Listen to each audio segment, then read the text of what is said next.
Oke, assalamualaikum warahmatullahi wabarakatuh. Bagaimana kabarnya semuanya? Sehat-sehat semuanya ya. Untuk perkuliahan pada pertemuan kali ini, saya akan membahas tentang media baru pada era informasi. Oke, tak bisa dipungkiri, teknologi memegang peranan penting dalam proses dan praktek komunikasi di tengah masyarakat industri yang tengah bertransformasi menjadi masyarakat informasi. Namun bagaimana pengaruh perkembangan teknologi komunikasi terhadap atau tersebut pada teori komunikasi? Kendati teknologi komunikasi selalu dikaitkan dengan perangkat keras, pengaruhnya terhadap teori komunikasi itu sendiri, terutama terkait dengan media baru yang dimunculkan ternyata cukup signifikan.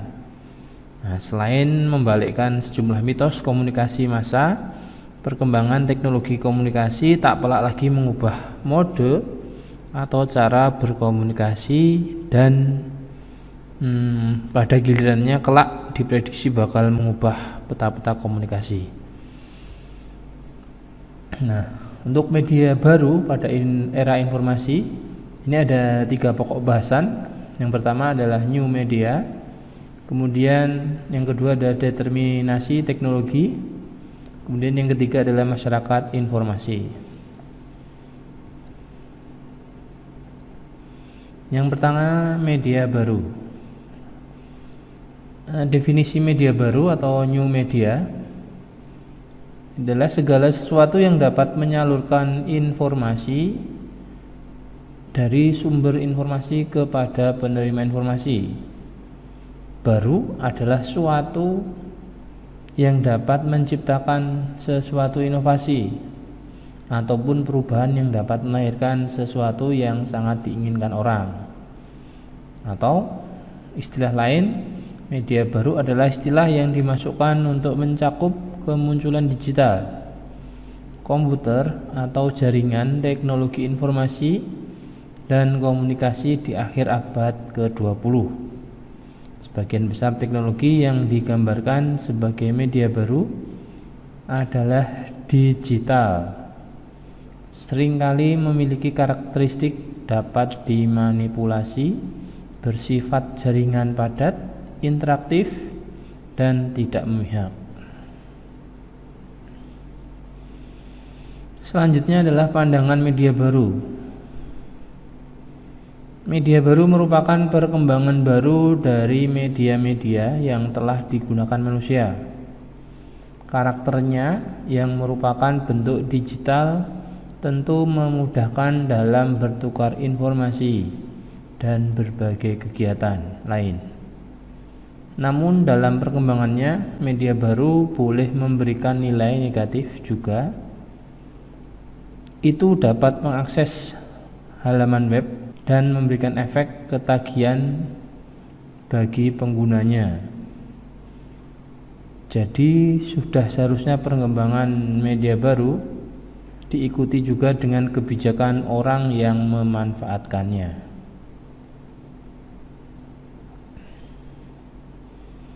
Selanjutnya, manfaat media baru itu sendiri.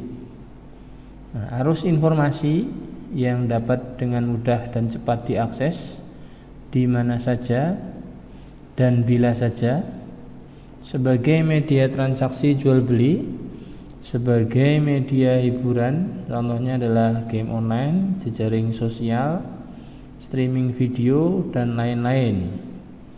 Dan sebagai media komunikasi yang efisien, kita dapat berkomunikasi dengan orang yang berbeda jauh sekalipun, bahkan bertatap muka dengan video conference. Kemudian sarana pendidikan dengan adanya buku digital yang mudah dan praktis. Itu adalah manfaat dari media baru.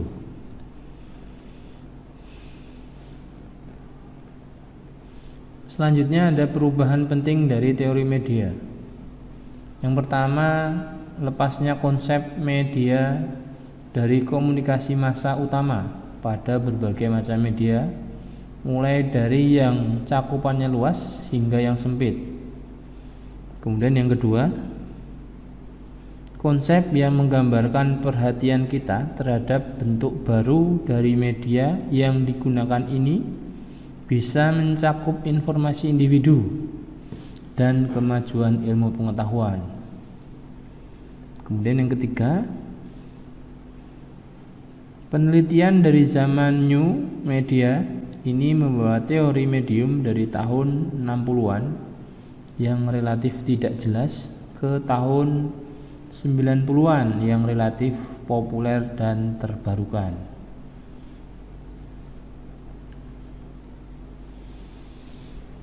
Selanjutnya, media lebih interaktif. Terdapat dua pandangan dominan antara zaman media pertama dengan penekanannya pada penyiaran dan media baru yang menekankan jaringan. Hal ini merupakan pendekatan interaksi sosial dan pendekatan integrasi sosial.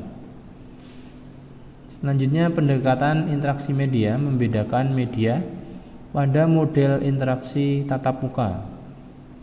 Bentuk lama dari media yang berorientasi pada penyiaran menekankan pada transmisi informasi yang mengurangi kemungkinan terjadinya interaksi new media, sebaliknya lebih interaktif dan menciptakan arti baru dalam komunikasi personal.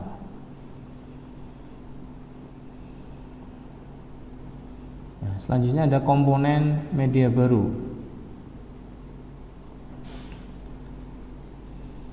Internet dan web personal komputer atau PC atau notebook, DVDs, digital versatile disk or digital video disk atau VCD, kemudian compact disk, kemudian portable media player mobile phone, video game, game komputer, kemudian virtual reality dan sebagainya.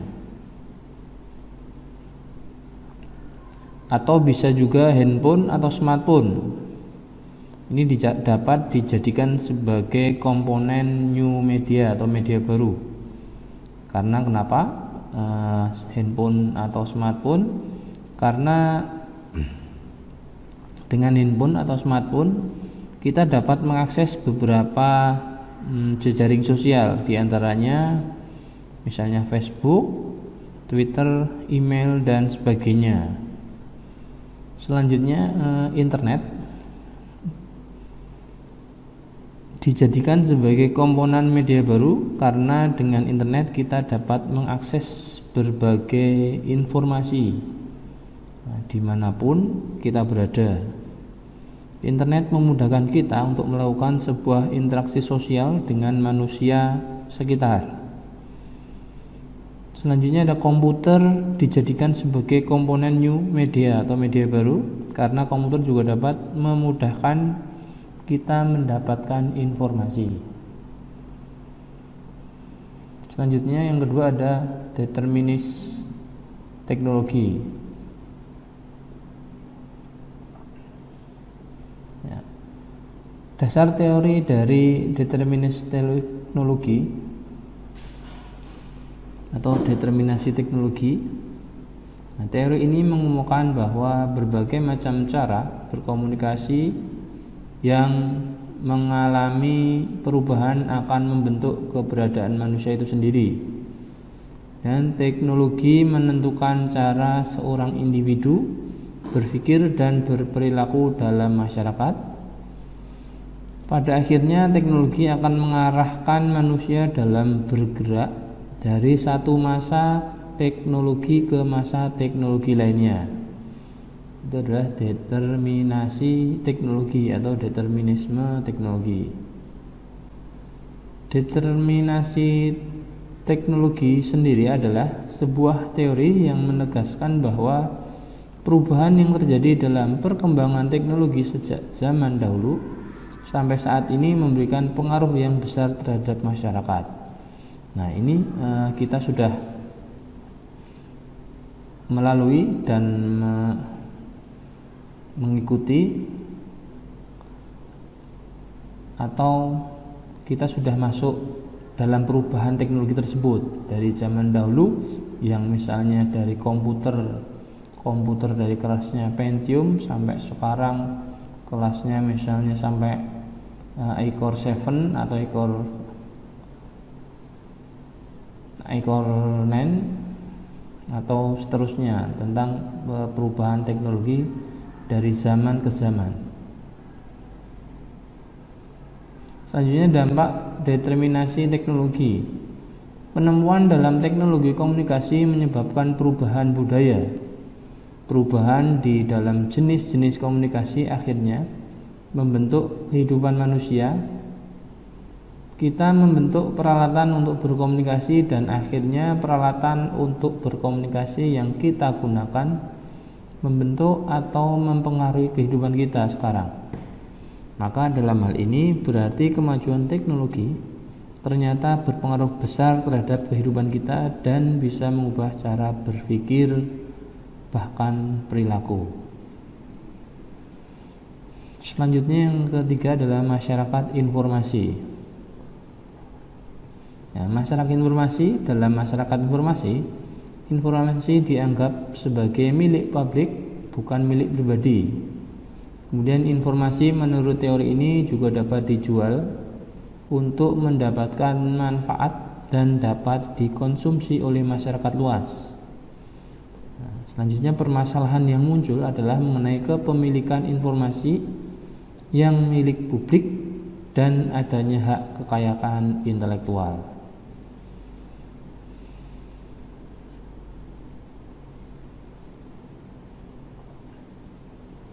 Selanjutnya, untuk perubahan fungsi informasi antara lain dalam hal pengumpulan, kepemilikan dan pemrosesan informasi, serta keputusan formal dari hal tersebut dan penggunaan komunikasi sebagai kontrol sosial. Selanjutnya ada masyarakat berkembang, yaitu perkembangan teknologi untuk melakukan kontrol terhadap informasi. Intinya bahwa informasi itu memberikan kekuatan dan kekuatan juga dapat memberikan informasi tertentu. Kekuatan juga bisa diatur dengan jalan menahan informasi penting yang harus diketahui oleh masyarakat. Selanjutnya ada ciri-ciri masyarakat informasi. Yang pertama, adanya level intensitas informasi yang tinggi, yaitu kebutuhan informasi yang tinggi dalam kehidupan masyarakat sehari-hari pada organisasi yang ada dan tempat-tempat kerja. Selanjutnya penggunaan teknologi informasi untuk kegiatan sosial, pengajaran dan bisnis, serta kegiatan-kegiatan lainnya. Selanjutnya ada kemampuan pertukaran data digital yang cepat dalam jarak yang jauh. Nah, ini adalah perbedaan dari masyarakat agraris, masyarakat industri, dan masyarakat informasi. Dari segi sumber daya yang diolah, masyarakat agraris adalah sumber daya angin, air, tanah, manusia. Kemudian masyarakat industri ada membuat tenaga. Masyarakat informasi ada transmisi data dan komputer. Kemudian sumber daya yang dibutuhkan, dari segi sumber daya yang dibutuhkan untuk masyarakat agraris, bahan mentah. Kemudian masyarakat industri, modal. Masyarakat informasi adalah pengetahuan. Kemudian ada keahlian SDM yang dibutuhkan. Untuk agraris ada petani, pekerja tanpa skill tertentu. Kemudian masyarakat industri, ahli mesin, pekerja dengan skill khusus. Kalau masyarakat informasi ada pekerjaan profesional dengan skill tinggi. Selanjutnya perbedaan teknologi. Yang agraris itu alat-alat mesin manual. Selanjutnya masyarakat industri teknologinya mesin, masyarakat informasi teknologinya cerdas. Selanjutnya ada perbedaan di prinsip perkembangan. Untuk agraris itu masih tradisional, untuk industri pertumbuhan ekonomi semakin maju. Kemudian masyarakat informasi penerapan teknologi dalam teknologi. Untuk masyarakat informasi itu adalah penerapan pengetahuan dalam teknologi. Selanjutnya perbedaan tentang mode produksi dalam bidang ekonomi. Untuk masyarakat agraris itu mencakup pertanian, pertambangan, perikanan, dan peternakan. Masyarakat industri ada produksi, distribusi barang, konstruksi berat. Untuk masyarakat informasi ada transportasi, perdagangan, asuransi, real estate, kesehatan, rekreasi, penelitian, pendidikan, dan pemerintahan. Nah, ini adalah perbedaan yang ada antara masyarakat agraris, masyarakat industri, dan masyarakat informasi. Oke, ya, untuk media baru pada era informasi ada new media yang pertama, kemudian determinasi teknologi, dan yang ketiga adalah masyarakat informasi. Nah, dari ketiga pokok bahasan ini memiliki hubungan yang sangat erat dari perkembangan teknologi dari zaman ke zaman sampai saat ini yang kita hadapi dan kita lalui. Oke, untuk pertemuan kali ini saya akhiri. Nanti silahkan kalau ada pertanyaan ditanyakan pada waktu tatap muka atau ditulis di forum diskusi. Terima kasih dari saya, kurang lebihnya saya mohon maaf. Semoga apa yang saya sampaikan bisa bermanfaat. Tetap semangat dan terus belajar. Saya akhiri. Assalamualaikum warahmatullahi wabarakatuh.